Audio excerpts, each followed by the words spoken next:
Hi friends, मी राजेश लिमये।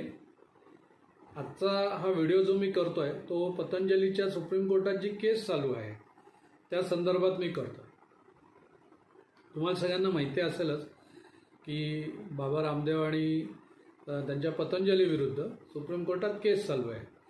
ती चालू आहे ती मिसलिडिंग ॲडव्हर्टाइजमेंट म्हणजे भ्रामक जाहिराती संदर्भात चालू आहे। आणि ही जी केस आहे ही फार्मा लॉबीच्या दबावाखाली IMAने लावली आहे असा साधारण एकंदर सगळा सूर आहे। तर मित्रांनो, आपण टीव्हीवर रोज अशा अनेक जाहिराती बघतो वेगवेगळ्या कंपन्यांच्या की तुम्ही आमचं हेल्थ ड्रिंक तुमच्या मुलाला द्या, तुमचा मुलगा हुशार होईल, तुम्ही आमचं हे औषध घ्या, तुमचा खोकला बरा होईल, तुम्ही आमचं हे लोशन लावा, तुम्ही गोरे व्हाल, तुम्ही आमचं हे औषध घ्या, उंच व्हाल, वगैरे वगैरे। शब्दशः असं काही घडत नसतं, पण पतंजलीच्या अशाच एका कुठल्या तरी जाहिराती संदर्भात ही केस केली गेली आहे। पण हे ज्या वेळेला सुप्रीम कोर्टात मॅटर आलं आणि त्याच्या केस संदर्भातली ज्या वेळेला हिअरिंगमधनं डिटेल्स बाहेर पडायला लागली त्यावेळेला सोशल मीडियामधून इतक्या प्रचंड प्रमाणामध्ये एक नाराजीचा सूर हा सुप्रीम कोर्टापर्यंत गेला की लोकांनी शब्दशः सगळी ही जी आपली सिस्टीम आहे, इन्क्लुडिंग कोर्ट, इन्क्लुडिंग न्यायपालिका, इन्क्लुडिंग मेडिकल असोसिएशन, ही फार्मा लॉबीच्या हातातलं भावलं झाले की काय अशी शंका यावी इथपर्यंत ज्यावेळी लोकांचा टीकेचा किंवा नाराजीचा सूर ज्यावेळी या सुप्रीम कोर्टाच्या बेंचच्या समोर आला किंवा त्यांना लक्षात आला त्यावेळी ते इतके चिडले या सगळ्या गोष्टींवर आणि त्यांनी IMAला विचारलं। आता IMA म्हणजे तुम्हाला माहिती असेल इंडियन मेडिकल असोसिएशन, अर्थात ही कुठली डॉक्टरांची स्टॅट्युटरी संघटना नाही आहे बरं का, ही आहे भारतातल्या डॉक्टर्सची एक प्रायव्हेट असोसिएशन जी त्यांचं बाय ऑल मीन्स इंटरेस्ट जपते। तर सुप्रीम कोर्टाने त्यांना विचारलं की तुमचेही ॲलोपॅथीमधले अनेक डॉक्टर्स हे गरज नसताना औषधं लिहून देणे, प्रिस्क्राईब करणे आणि ती मागणी देणे हे करतात, त्याबद्दल काय म्हणणं आहे? आज आपल्या सगळ्यांना माहिती आहे की फार्मा लॉबी किंवा या ज्या वेगवेगळ्या फार्मास्युटिकल कंपनीज आहेत हे डॉक्टरांना त्यांचं औषध प्रिस्क्राईब करून देण्याकरता म्हणून कट मनी कमिशन देतात, त्यांच्या फॉरेन ट्रिप स्पॉन्सर करतात, त्यांना कुठे एखाद्या ह्याच्यामध्ये जायचं असेल कॉन्फरन्सला तो सगळा खर्च मॅनेज करतात। बरं, हा खर्च ते कुठनं काढतात तर तो सगळा औषधाच्या किमतीत ॲड असतो, म्हणजे डॉक्टरांचा हा खर्च, त्यानंतर ड्रग डिस्ट्रीब्युटरचा खर्च, ड्रग डीलरचा खर्च म्हणजे त्यांचे जे काही कमिशन वगैरे असेल ते, प्लस कंपनीचा प्रॉफिट, असं सगळं करून मग ती फायनल प्रॉडक्टची किंमत ठरते आणि आपल्या हातात येते। म्हणजे 1 रुपयाच्या औषधाची किंमत आपल्यापर्यंत 25 रुपये होते।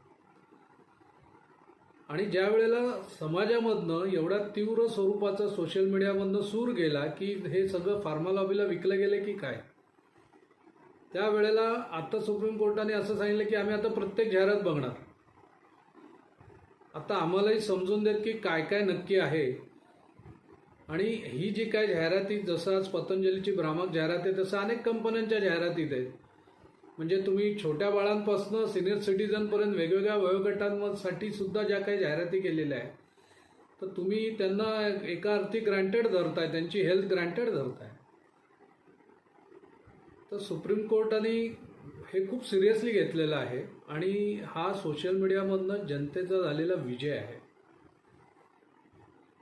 यापुढे जाऊन सुप्रीम कोर्टाने असंही सांगितलेलं आहे की एक लीगल टर्म आहे काहीतरी, अमिक्युअस क्युरे म्हणून काहीतरी, म्हणजे थोडक्यात एक न्यायमित्र सुप्रीम कोर्ट अपॉइंट करणार आहे की सगळ्या फार्मास्युटिकल कंपनीज किंवा त्यांच्या अशा पद्धतीच्या जाहिराती आणि त्यातली सत्यता असं सगळं आता मग सगळंच आता सुप्रीम कोर्टाने सांगितलेलं की आता आम्ही सगळंच बघणार।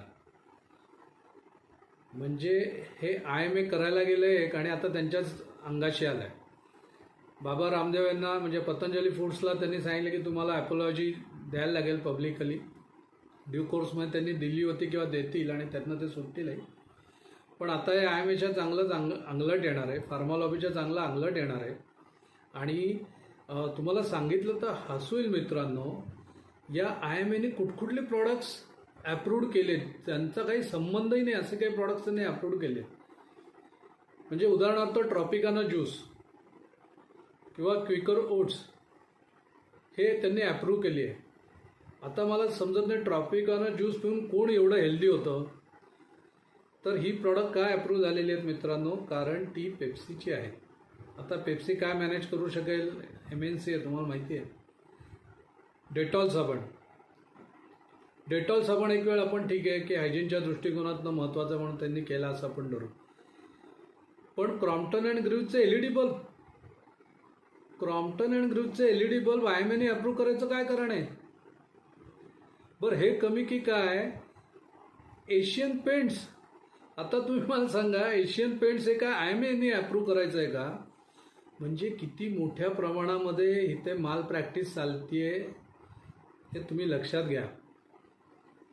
त्यामुळे आता बाबा रामदेव यांच्या पतंजलींनी जो काही या MNCच्या ज्या काही FMCG कंपनीज आहेत, फार्मास्युटिकल कंपनीज आहेत, यांच्या सेल्समध्ये जो डेंट दिला आहे अख्ख्या भारतामध्ये पतंजलीने मार्केट स्वतःचं एस्टॅब्लिश करून, त्यामुळे हे IMA आणि फार्मा लॉबी करायला गेले एक आणि आता त्यांच्या अंगाशी येणार आहे सगळं रादर आलं आहे. तर मित्रांनो तुम्हाला मला हेच डेव्हलपमेंट सांगायची होती म्हणून मी आजचा व्हिडिओ केला. आणि या सगळ्या ज्या संदर्भातल्या लिंक्स आहेत त्याही लिंक मी माझ्या डिस्क्रिप्शन बॉक्समध्ये खाली देत आहे, तुम्ही जरूर बघा.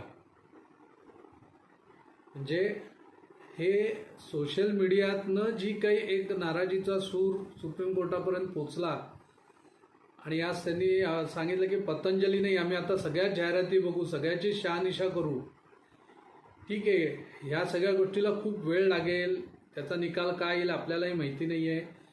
पण हा सामान्य जनतेनी त्यांची जी भावना सोशल मीडियाद्वारे सुप्रीम कोर्टापर्यंत पोचवायचा प्रयत्न केला त्याचा हा विजय आहे. आणि त्यासाठी मी आजचा व्हिडिओ केला. माझ्या डिस्क्रिप्शन बॉक्समध्ये मी याच्या लिंक सगळ्याच्या देतच आहे. तुम्हाला हा व्हिडिओ आवडला तर लाईक, शेअर आणि सबस्क्राईब जरूर करा. थँक्यू.